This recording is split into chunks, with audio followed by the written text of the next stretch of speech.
मी ना आज विधीची खूप जास्त वाट बघितली का ते पुढे सांगतेच. चला नमस्कार मंडळी, कसे आहात? मस्त आणि मजेत ना? त्या अगोदर माझं रुटीन शेअर करते. सकाळी उठून मस्त असा आज हेअर वॉश केला होता. त्यानंतर ही जी वेल बघताय ना तुम्ही, ही नागिनीचे पान आहे. जेव्हा मी विधीला स्कूलमध्ये सोडायला जायचे ना, तेव्हा आणलेली होती आणि खूप छान हिरवीगार झालेली होती. मग काय तिला आम्ही काही दिवस गावाकडे गेलो तर अर्धी सुकून गेलेली आहे, तर तिला तर रिकवर करायचंच आहे. त्यानंतर ना छान असं किचन वगैरे आवरून घेतलं आणि आमच्या या खिडकीमधून ना विधी जिथून येते ना ते मला दिसत असते, त्यामुळे या खिडकीतच मी तिची वाट बघत बसलेले होते.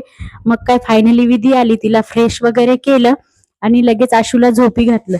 आज जोपर्यंत आशू जागी आहे ना माझं कोणतंच काम होत नाही, त्यामुळे आशूला झोपी घातलं आणि माझं उरलेलं काम आवरायला घेतलं. मग काय फ्रीज वगैरे क्लीन करायचा राहिला होता, मग तसंच फ्रीज वगैरे क्लीन करून घेतलं आणि यांनी येता येताना भाजीपाला आणला होता. आता पावसाचे दिवस आहे ना, त्यामुळे भाजीपाला पण थोडा थोडाच करून आणत असतो, कारण की ओला असतो, त्यामुळे कितीही फ्रीजमध्ये ठेवला तर खराब होऊनच जातो. त्यामुळे भाजीपाला थोडाच आणला होता. मग काय नीट वगैरे करून ठेवला. सो आजच्या पुरतं एवढंच होतं. भेटूया आपण उद्याच्या ब्लॉगमध्ये. तोपर्यंत बाय.